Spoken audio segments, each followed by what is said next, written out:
Buenos días, chicos, buenos días con todos. En breve daremos inicio al curso de biología. Voy a proceder a presentarles el PPT de esta semana. Buenos días con todos.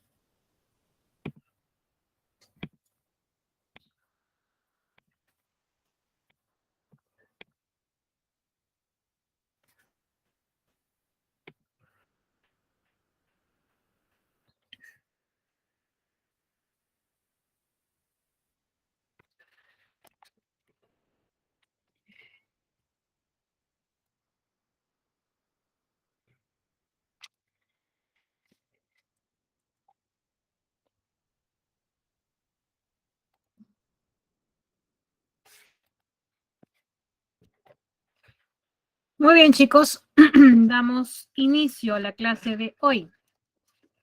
Muy bien, vamos a hablar, en este capítulo 15, vamos a hablar del reino Plantae. Vamos a hablar de las características, su clasificación y los usos.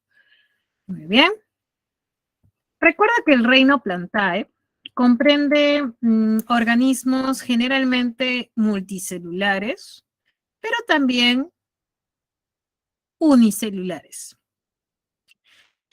Las células que conforman a estos organismos van a ser células de tipo eucariota. Sus células van a presentar pared celular y presentarán los famosos cloroplastos. Recordando, chicos, que los cloroplastos son organelas especializadas para realizar el proceso fotosintético. Por esta razón, las plantas son autótrofos fotosintetizadores. En cuanto a su reproducción, a ver, chicos, recordando un poco la semana número 10, su reproducción, si fuese asexual, sería una reproducción en forma vegetativa o como también podría darse una reproducción formando esporas.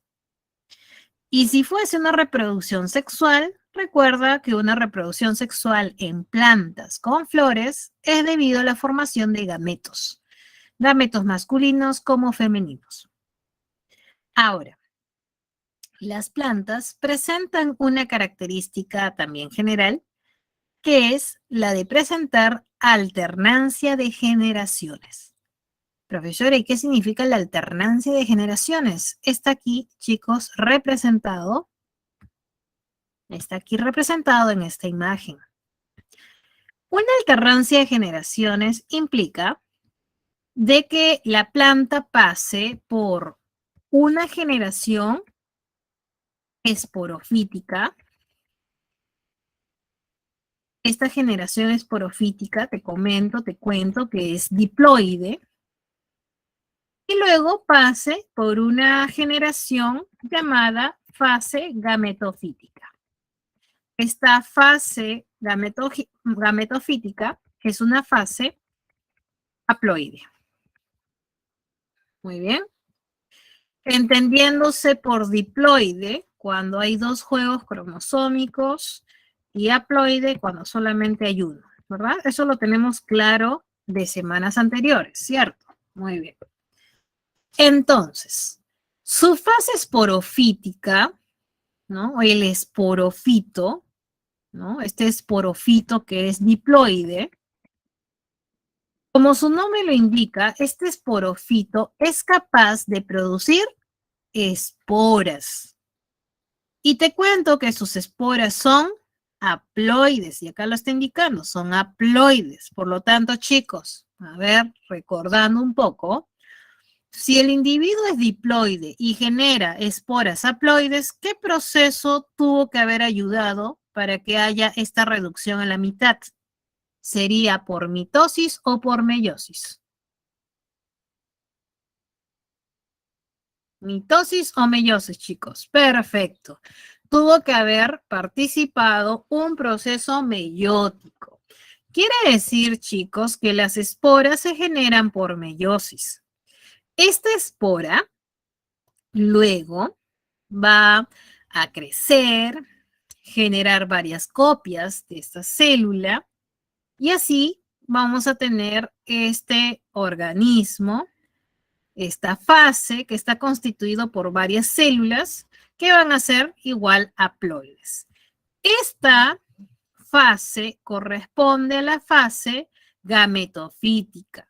Esta fase es haploide. Muy bien.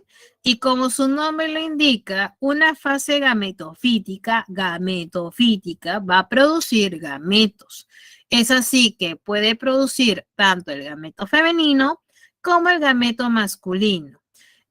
Te queda claro que un gameto siempre tiene que ser haploide. Por lo tanto, cuando los gametos se juntan, se fusionan, ocurre la fecundación, la formación del huevo cigoto, que sería diploide. Claro, N más N se forma el huevo 2N, el huevo diploide, huevo cigoto. Este cigoto obviamente se desarrolla, crece por mitosis, se genera el embrión y luego el embrión sigue desarrollándose, creciendo y genera al individuo esporofito, que es diploide.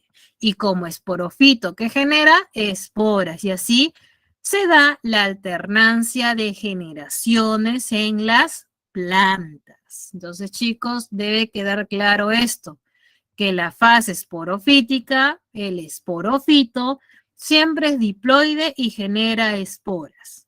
Y luego la fase gametofítica, el gametofito, es haploide y genera gametos. Muy bien. Perfecto, chicos. Muy bien.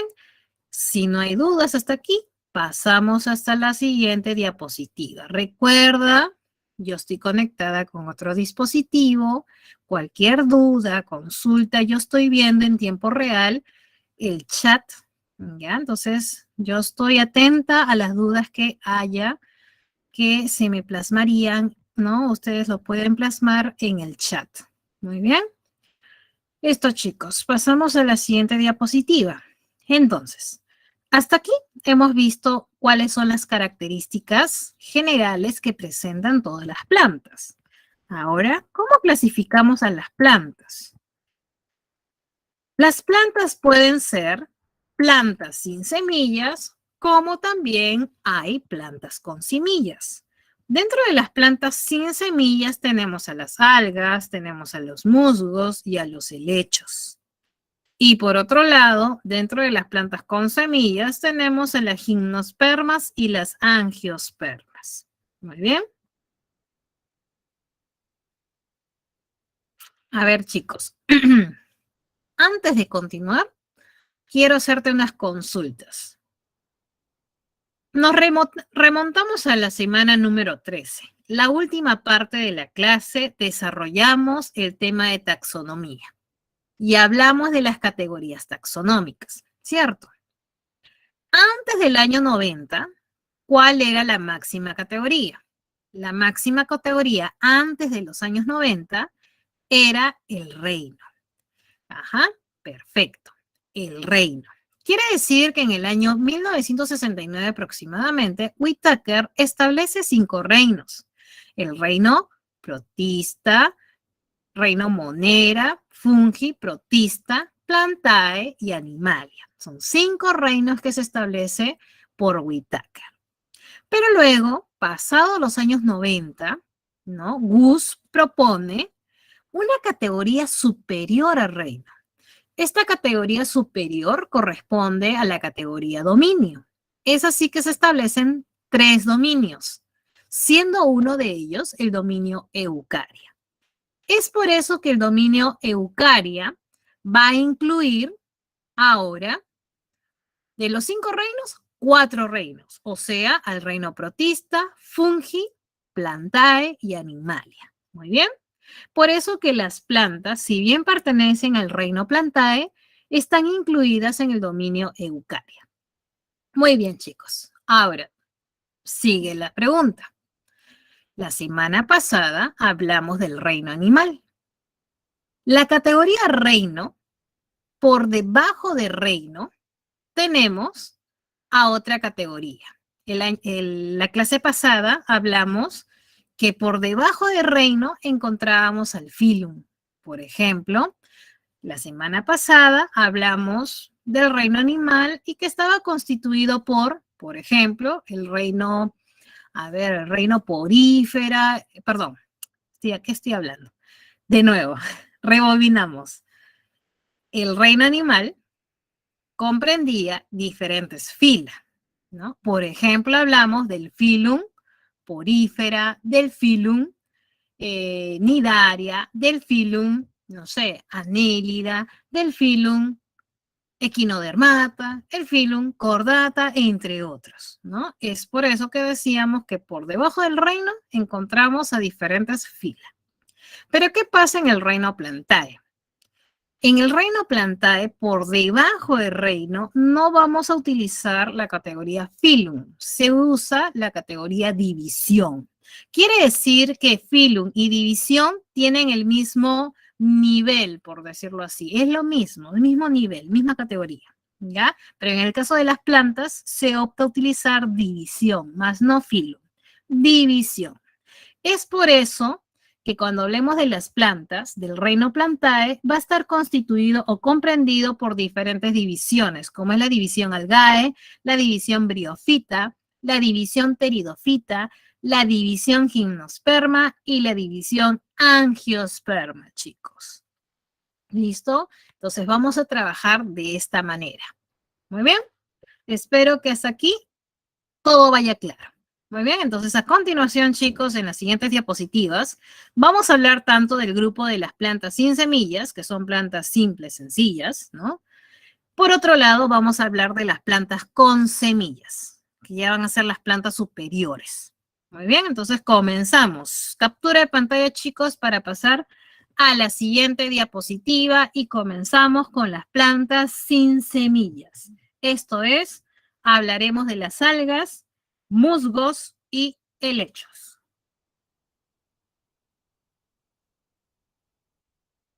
Perfecto. Comenzamos con las plantas sin semillas. Aquí tenemos a las algas. Recuerda que las algas son plantas consideradas primitivas. ¿Quién no conoce esta plantita? Cuando has ido de repente a la playa, has visto, ¿no?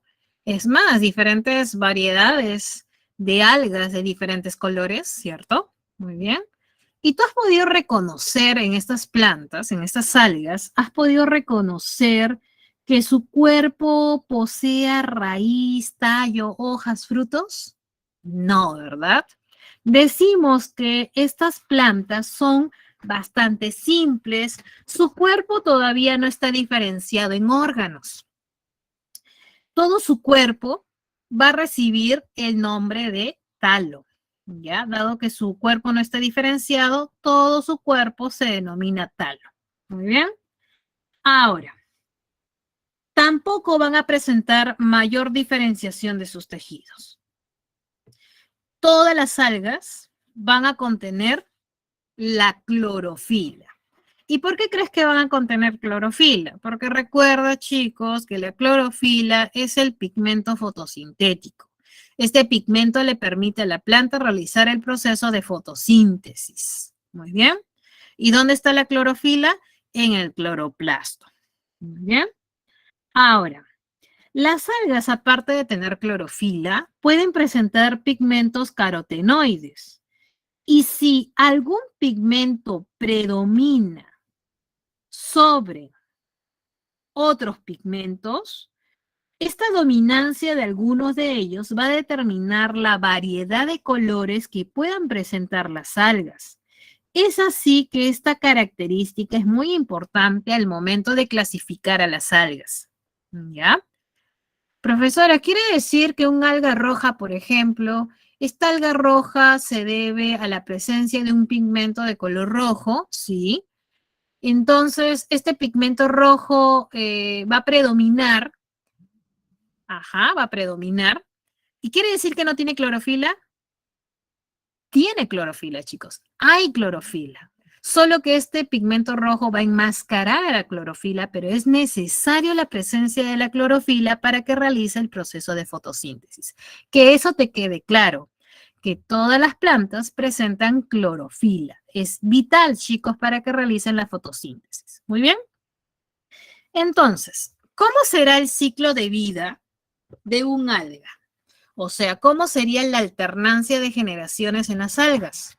Por ejemplo, se te presenta el caso del ciclo de vida de la ulva, también conocida como la lechuga de mar, ¿no? Este es un alga verde.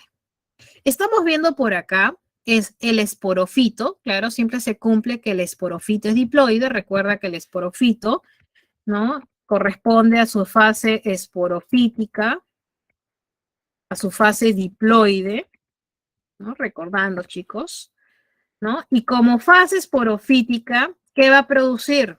Que te quede claro, ¿qué va a producir la fase esporofítica? Va a producir esporas.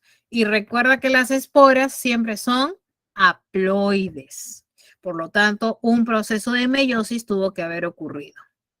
Si la espora se desarrolla, germina, crece gracias a la mitosis, da lugar a la fase gametofítica. Da lugar a la fase gametofítica, donde encontramos a los gametofitos. Esta fase gametofítica, recuerda que siempre es haploide, ¿ya? Es así que esas esporas darán lugar a estos gametofitos, que puede ser por un lado el gametofito masculino y por otro lado el gametofito femenino. Cada uno de ellos, como su nombre lo indica, gametofito, va a producir a los gametos, ¿no? Por un lado, el gametofito masculino producirá al gameto masculino y por otro lado, el gametofito femenino producirá al gameto femenino. Muy bien. Obviamente, cuando estos gametos se encuentran, se fusionan, N más N, da lugar a este huevo o cigoto, ¿no? Este cigoto sería ya diploide. Y si este germina, se desarrolla por mitosis, crece por mitosis, nuevamente dará al esporofito, que es diploide. Y el esporofito a su vez genera espores y así se cumple pues el ciclo de vida de este caso de la lechuga de mar, la ulva. Muy bien. Bastante sencillo, ¿verdad, chicos? Muy bien. Hacemos captura de pantalla, chicos, de ser necesario para pasar a la siguiente diapositiva.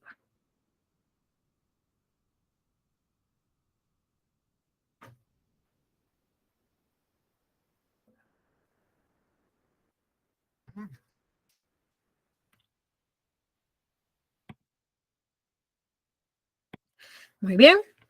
Ahora, como te dije hace un rato, todas las algas contienen clorofila y también pueden contener pigmentos carotenoides, pero la dominancia de alguno de estos pigmentos determina la variedad de colores que puedan presentar estas algas. Es así que, por ejemplo, tenemos a la división euglenofita, donde se encuentra ¿no? Estos individuos unicelulares o microscópicos, son flagelados. Luego tenemos también a la división pirrofita, donde encontramos a los dinoflagelados, que también son microscópicos. La división crisofita, donde encontramos a las diatomeas. Recuerda que las diatomeas también son conocidas como las algas pardodoradas. Estos son también organismos unicelulares, forman parte del plancton, generalmente están suspendidos sea en el mar o en agua dulce. Ahora, las diatomeas, como lo observas en la diapositiva, en la imagen, se caracterizan especialmente porque en su pared celular está determinada por una caparazón incrustada de sílice, dando así diversas formas y estructuras que son bastante llamativas, son bastante ornamentales. Esta imagen que se te presenta es una imagen obtenida por microscopía electrónica. Claro, como son unicelulares, requieren, ¿no?, ser visualizados o vistos por microscopía. ¿Listo? Muy bien. La división clorofita, por otro lado, Se considera aquí la presencia de algas verdes, donde los pigmentos que va obviamente a predominar va a ser el pigmento clorofila, que le brinda ese color verde brillante. Estamos viendo que dentro de las algas verdes hay formas laminares, así como esta, como la lechuga de mar, como también hay formas filamentosas. Muy bien. Perfecto. La división rodofita. La división rodofita incluye a las algas rojas, ¿no? Debido a que presentan un pigmento de color rojo. Este pigmento, chicos, anota, se llama ficoeritrina. La ficoeritrina es un pigmento que da el color rojo y que va a enmascarar a la clorofila. Recuerda que las rodofitas tienen clorofila, pero que están siendo enmascaradas por este pigmento rojo llamado ficoeritrina. Muy bien, perfecto. Ahora, las algas rojas son muy importantes. ¿Por qué? Porque las algas rojas van a constituir una fuente de detritus, también una fuente de alimento para los animales marinos, ¿no? Forman parte del fitoplancton, como también es considerado alimento o fuente de alimento para el hombre. Profesora, ¿qué? ¿Nosotros podemos consumir algas rojas? Claro que sí, has consumido algas rojas. Por ejemplo, el yuyo es una alga roja, ¿no? Bastante utilizado en nuestra alimentación. Y en otros países asiáticos se utilizan otros tipos de algas con fines de alimentación. Muy bien. Finalmente, chicos, la división feofita. En la división feofita encontramos a las algas pardas. Y acá están, la división feofita.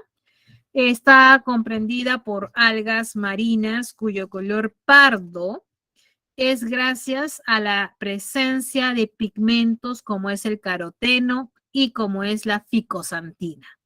Caroteno y ficosantina. Estas algas van a ser las más grandes y resistentes con respecto a las otras algas. Algunos, inclusive algunos ejemplos de algas verdes son equivalentes acuáticos de los árboles. Imagínate que pueden llegar a alcanzar hasta más de 100 metros de longitud. Por lo tanto, podemos decir que estas algas pardas presentan tejidos más o menos diferenciados y podrían adoptar estructuras semejantes a las plantas superiores. O sea, ya podríamos encontrar una estructura con forma de hoja llamada el filoide, otra estructura con forma de tallo llamado cauloide y finalmente el rizoide, que sería como la raíz de estas algas pardas o feofitas. La mayoría de estas algas pardas son grandes y van a ser bentónicas. Profesor, ¿y qué significa que sea bentónico? Por ejemplo, en esta imagen te muestra a un alga bentónica. Significa que está anclada en el fondo del ambiente acuático. Y esto es gracias a que su rizoide se puede adherir, unir a la roca. Obviamente, como está en el fondo del ambiente acuático, muchas de ellas van a tener que desarrollar flotadores que les sirven para mantenerse más cerca a la superficie. Y obviamente le conviene a estas algas estar cerca a la superficie para poder captar la radiación solar. Recordando que la radiación solar es muy importante para la planta para que pueda realizar el proceso de fotosíntesis. Muy bien. Hasta aquí estamos bien, chicos, todo claro. Recuerda, si hubiese alguna interrogante, por favor, indícamelo a través del chat que yo estoy atenta. Muy bien. Perfecto. Captura de pantalla. Nos vamos a la siguiente diapositiva, chicos. Captura de pantalla.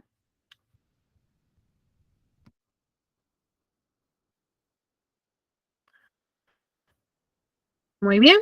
Entonces, retrocedo para recordar nuevamente, refrescar cómo vamos a trabajar esta clase. Recuerda que las plantas lo agrupamos en dos grandes grupos, plantas sin semilla y plantas con semilla. Estamos aquí con las plantas sin semilla.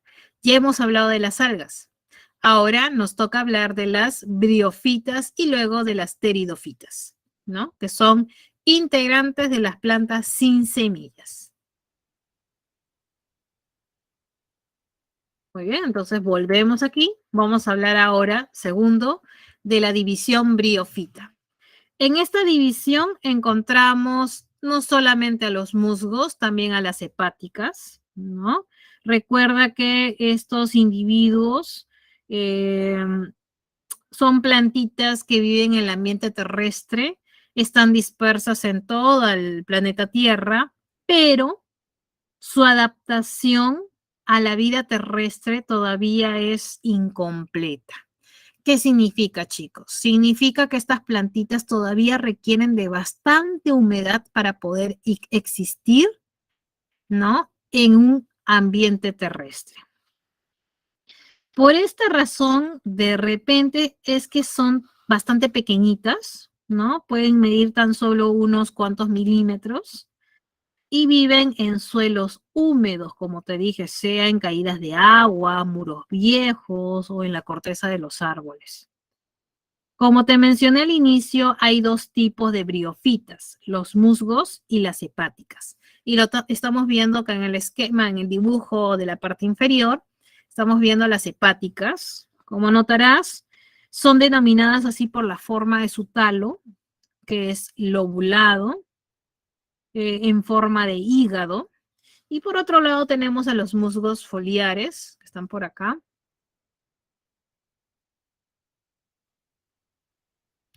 Acá están los musgos foliares. Ese es un musgo foliar. Y el cuerpo vegetativo de estos musgos foliares generalmente es ramificado. Es así que podemos en ellos reconocer una zona llamada rizoide, una zona llamada el tallito, por decirlo así, y por acá las hojitas, ¿no? Porque podemos ya notar cierta ramificación en ellos, ¿no? Muy bien, pero todavía sus tejidos no están bien diferenciados. Significa que en ellos todavía no podemos encontrar xilema ni floema, o sea, no tienen verdaderos tejidos conductores. Muy bien, perfecto. Ahora, ¿cómo sería la alternancia de generaciones en una planta de musgo, por ejemplo? La plantita de musgo, tal como la ves, tal como la ves, tal como la conoces, esta plantita está en su fase gametofítica, ¿ya? Está en su fase gametofítica. Profesora, ¿cómo sabe eso? Porque esta plantita es haploide. ¿Mm? Es haploide. Entonces, si está en su fase gametofítica, quiere decir que por un lado vamos a encontrar, por aquí te lo señalo, chicos, este es el gametofito masculino. ¿Cómo sé que este es el gametofito masculino? Porque tiene el anteridio, donde se producen los anterozoides. Y estos anterozoides son los gametos masculinos. ¿Ya? Recuerda que la fase gametofítica produce gametos. En este caso, este es el gameto masculino y produce el anterozoide. Por otro lado, tenemos por aquí, este que te estoy señalando, este es el gametofito femenino. Este gametofito femenino, en cuyo arquegonio se encuentra el gameto femenino, llamada oósfera. Muy bien. Como estos son los gametofitos que producen o que contienen a los gametos van a querer juntarse, van a querer unirse. Y lo que va a suceder a continuación, chicos, siendo este el gametofito femenino, acá está el gametofito femenino, este es el gametofito femenino, ¿listo? Muy bien. Entonces, sobre este gametofito, lo que va a ocurrir es que el gameto masculino va a ir a buscar al gameto femenino. Y ese encuentro, esa fecundación va a ocurrir por encima del gametofito femenino, por encima de aquí. Acá te dice los anterozoides, que son los gametos masculinos, nadan hacia los arquegonios, donde está el gameto femenino. ¿Por qué te dicen nada? Recuerda que estas plantitas viven en ambientes totalmente húmedos, entonces hay una humedad, hay una película de agua que se forma y eso facilita a que el anterozoide pueda viajar y encontrar al gameto femenino. Y esa fecundación ocurre sobre el gametofito femenino. El producto de la fecundación se formará entonces, por acá tenemos esta estructura que corresponde a la fase gametofítica. Esta estructura corresponde a la fase, perdón, esporofítica, o sea, diploide, del musgo. Recordando que esta estructura es resultado de la unión entre oósfera y anterozoide. Cuando ambos, recordando que son estructuras haploides, gametos o estructuras haploides, cuando se junta N más N, se forma la estructura diploide 2N, que es el esporofito. Y como todo esporofito, ¿qué produce? Los esporofitos producen esporas. Muy bien. Es por eso que este esporofito va a contener esporangio. El esporangio es una estructura que libera esporas. Claro, recuerda que las esporas siempre van a ser producidas por meiosis. Muy bien. Cuando la espora es liberada debido a que el esporangio maduro, ¿no?, libera o se abre, esta espora germina, crece por mitosis y da lugar a esta plantita de musgo tal como la conocemos, que está en su fase gametofítica o haploide. Por lo tanto, chicos, decimos que esta fase, esta que te estoy señalando, vendría a ser la fase predominante en el musgo. ¿Ya? Esa es la fase predominante en la planta de musgo, la fase gametofítica. Muy bien. La fase predominante. Muy bien. Listo, chicos. Repito para que todo esté claro. ¿No? Hay dos tipos de briofitas, que son los musgos, y las hepáticas, ¿no? Los musgos y las hepáticas. Ya sabemos cuál es la diferencia entre un musgo foliar y una hepática. Recuerda que es la forma. La hepática tiene una forma lobulada. En cambio, el musgo foliar es más ramificada. Todavía en estos individuos no hay diferenciación. Sus tejidos no están diferenciados, no hay verdaderos tejidos conductores, ¿no? Y la plantita de musgo, tal como la ves, va a estar en su fase gametofítica, o sea, va a producir gametos. El gameto masculino, que es el anterozoide, y por otro lado, se produce el gameto femenino oósfera. Sobre el gametofito femenino es que se da la fecundación, y producto de la fecundación o unión de gametos es que se forma esta estructura que corresponde a la fase esporofítica, la fase diploide. Esta estructura diploide, ¿no?, va a contener un esporangio, el cual, cuando madura, libera una gran cantidad de esporas. Esporas que van a ser haploides, ¿no? Claro, producida por meiosis. Estas esporas luego germinan y dan lugar nuevamente a la planta de musgo. Recuerda que la fase predominante en la alternancia de generaciones de un musgo es la fase gametofítica. Muy bien. Listo, chicos. Espero que hasta aquí todo esté claro. Hacemos captura de pantalla y nos vamos a la siguiente diapositiva.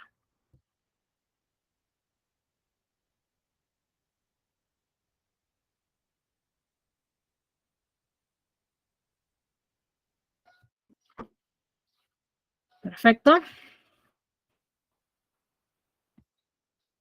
Muy bien. Ahora vamos a hablar del otro grupo que forma parte de las plantas sin semillas. Estamos hablando de la división pteridofita. Un buen ejemplo de pteridofita son los helechos. ¿Quién no conoce esta planta? ¿Quién no ha podido observar alguna vez esta planta? Sea en una oficina, de repente en tu jardín, en algún lugar, ¿no? Es muy frecuente encontrarnos con el helecho, ¿no? Y de repente, si tú has tenido la oportunidad de examinarlo, de revisarlo, muchas veces te has encontrado en la zona del embés, en la zona baja de la hoja, llamada fronda, has encontrado esas estructuras de color marrón, esas estructuras circulares de color marrón, ¿no? Esas estructuras reciben el nombre de soro. Esos son los soros. ¿Listo? Son los soros. Y los soros, te cuento, los soros, acá está el soro contiene esporangios. Por lo tanto, si el soro contiene esporangio, se entiende que esta plantita de helecho, tal como la ves, va a producir esporas. Entonces tú rápidamente deduces, si esta planta produce esporas, que está por acá, produce esporas, estamos ante la fase esporofítica. Entonces la planta de helecho, tal como lo conoces, está en su fase esporofítica. Es la fase en la cual genera esporas. ¿Listo? Entonces, esta fase esporofítica genera esporas, libera esporas, ya que estos soros contienen muchos esporangios. Esos esporangios, a su vez, se forman las esporas. Y cuando el esporangio está maduro, libera estas esporas. Esas esporas luego caen, germinan y dan lugar ahora, tú ya sabes, dan lugar a la siguiente fase. Esta fase se llama la fase gametofítica, ¿no? Es una fase que es haploide. Una fase haploide. Y esta fase gametofítica es bastante peculiar porque tiene una forma de corazón. Es pequeña y tiene una forma acorazonada. Esta estructura recibe el nombre de prótalo. ¿Listo? Este prótalo o gametofito, como su nombre lo indica, va a producir a los gametos. Por un lado, al gameto masculino y por otro lado, al gameto femenino. Cuando los gametos se unen, se fecundan, da lugar a la formación del embrión. Quiere decir, sobre el prótalo se forma el embrión, que lo tenemos por acá. Este embrión luego crece, crece, crece y genera a la planta del helecho. Muy bien. Recuerda que esta plantita, ¿no? Y lo tienes bien claro, es diploide. Muy bien. Producto de la fusión de dos gametos, que son haploides, N más N, 2N. Así se forma esta plantita nuevamente que es diploide, forma esporas, esta espora germina, da lugar al prótalo y así se da la alternancia de generaciones en la planta del helecho. La pregunta es, profesora, ¿y cuál es la fase predominante en el caso del helecho? Es la plantita tal cual la ves.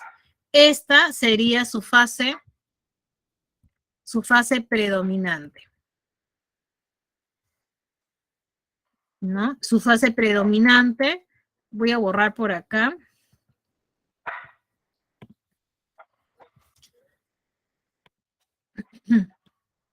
Su fase predominante es la fase diploide, ¿ok?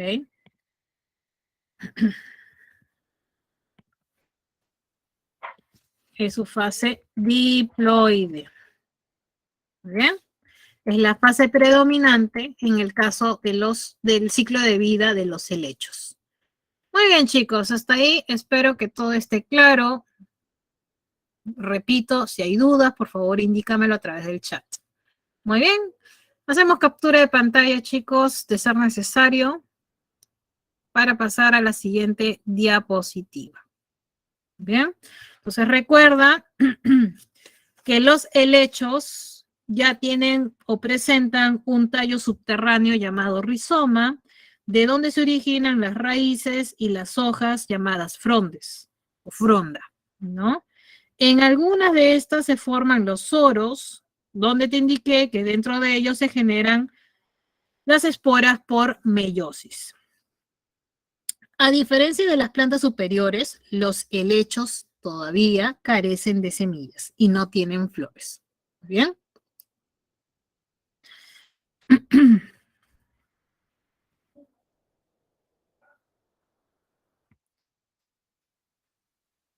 Ahora, chicos, ya habiendo hablado de las algas, de los musgos y de los helechos, vamos a hablar de las plantas con semillas.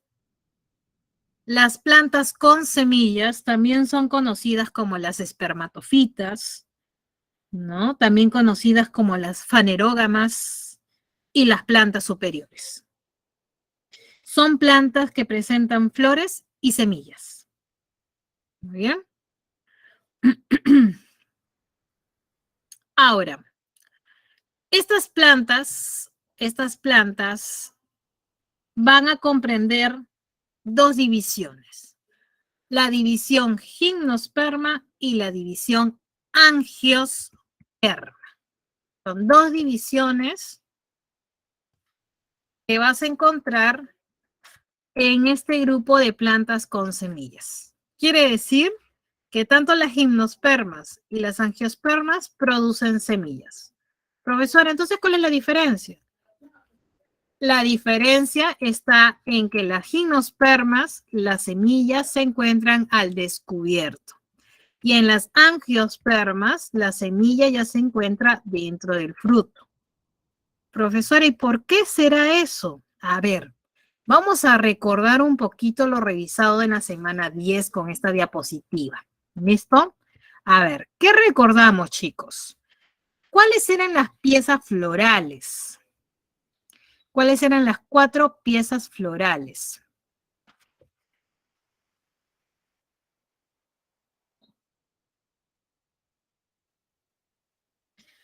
Esas 4 piezas eran los sépalos, también los pétalos, los estambres y las hojas carpelares, que cuando se fusionan forman al famoso pistilo. Entonces son 4 las piezas florales. Sépalos, pétalos, estambres y carpelos.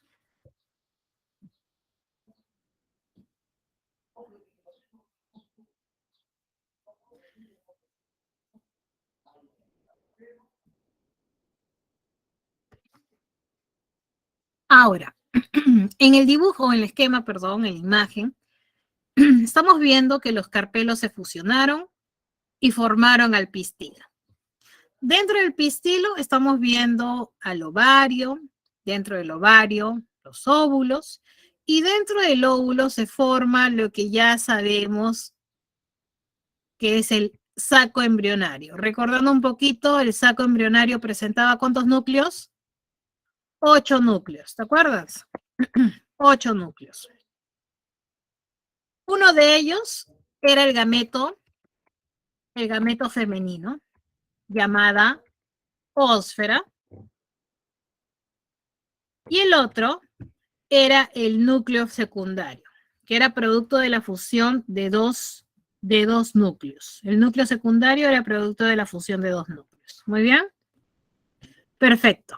Ahora, recordarás, por otro lado, recordarás que el grano de polen, y acá está el grano de polen, ¿no? Estamos recordando, ¿ah? El grano de polen presentaba 3 núcleos. ¿Recuerdas? Era triploide. Significa que dos de los 3 eran los gametos masculinos, ¿no? Y uno era el núcleo del tubo. Muy bien. Estos 2 gametos masculinos que están acá descendiendo, no sé si lo logras ver en esta imagen. Acá está 1, 2. Los 2 gametos están descendiendo a través de este tubo que ha sido elaborado por este núcleo del tubo, Este tubo está descendiendo, acá está el tubo polínico, descienden y así descienden estos dos gametos. Acá está uno y acá está el otro. Son dos gametos. Un gameto, que está acá, un gameto, que es un gameto o núcleo espermático, es lo mismo, se va a unir con el gameto femenino, que es la oósfera. Acá está. Y el otro gameto masculino se va a unir con el núcleo secundario, que está acá. Muy bien. Cuando uno de ellos se une, uno de los gametos masculinos se une con el gameto femenino, obviamente se forma el embrión. Y cuando el otro gameto masculino se une con el núcleo secundario, forman el tejido nutritivo, el tejido nutricio, llamado endosperma. ¿Te acuerdas? Embrión, el embrión más el endospermo, todo eso se llamaba semilla.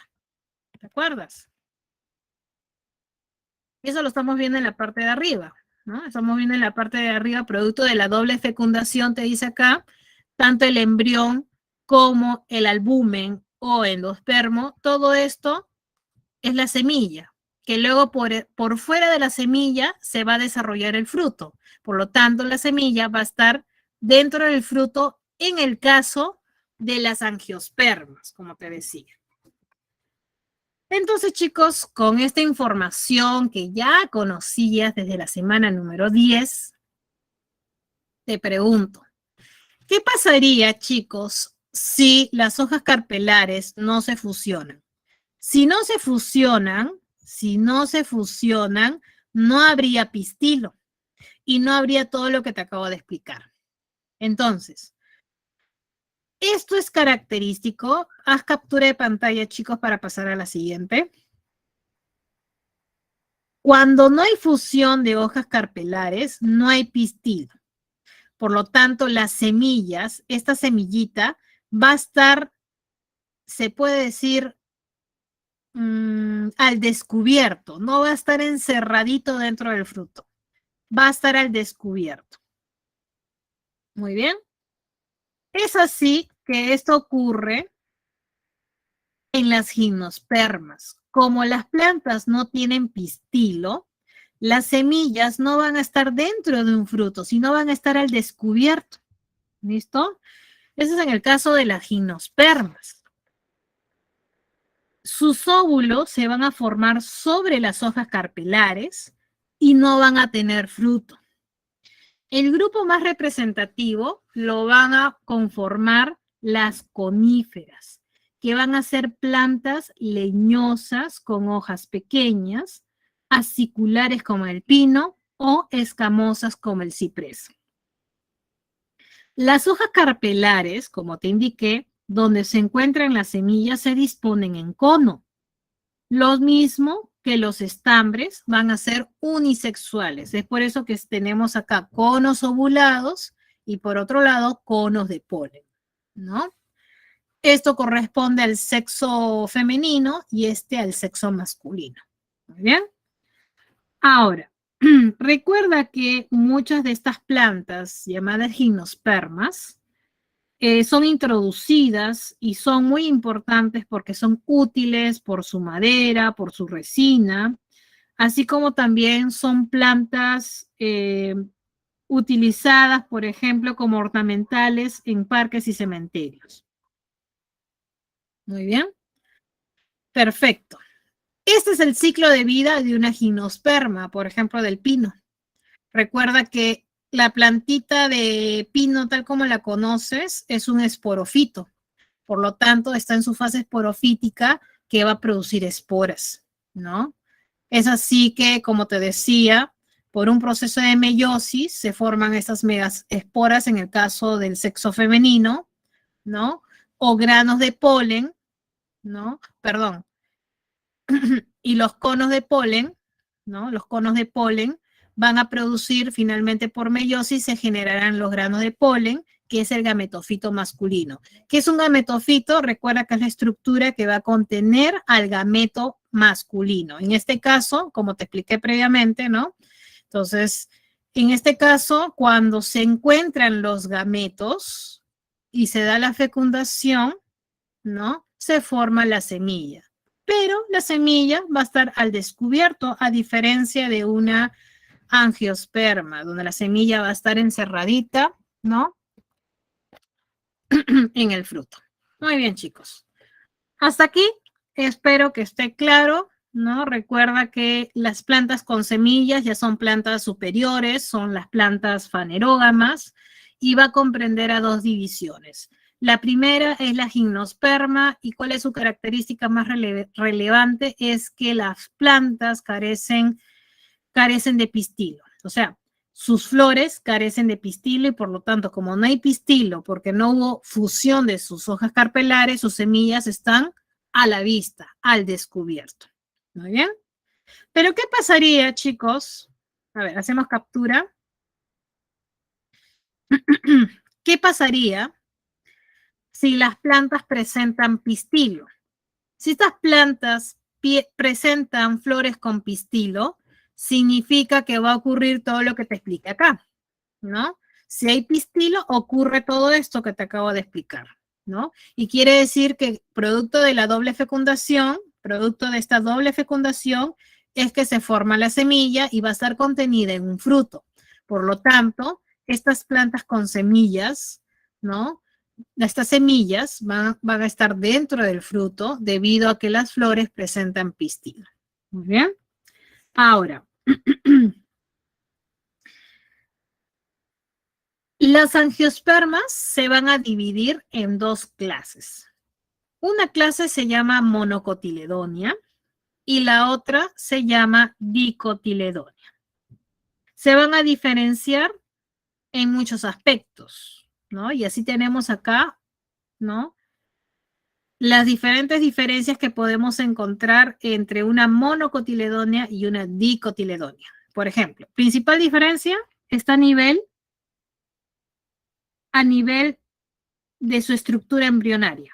Quiere decir que una monocotiledonia presenta una hoja embrionaria, o sea, un cotiledón, y las dicotiledonias presentan dos hojas embrionarias o dos cotiledones. Esa es la primera diferencia. Siguiente diferencia, a nivel de sus hojas, ¿no? En las monocotiledonias, las hojas van a presentar nervadura, pero paralelas. En cambio, en las dicotiledonias, las nervaduras de sus hojas son ramificadas, como estamos viendo por acá. Con respecto a las piezas florales, de repente a ti que te encanta contarle el número de pétalos, una monocotiledonia, normalmente el número de piezas es múltiplo de 3. En cambio, en una dicotiledonia, el número de piezas es múltiplo de 4 o de 5. Con respecto a los tallos, si haces un corte y examinas, el tallo de una monocotiledonia presenta haces vasculares esparcidos. En cambio, una dicotiledonia, su tallo presenta haces vasculares dispuestos radialmente.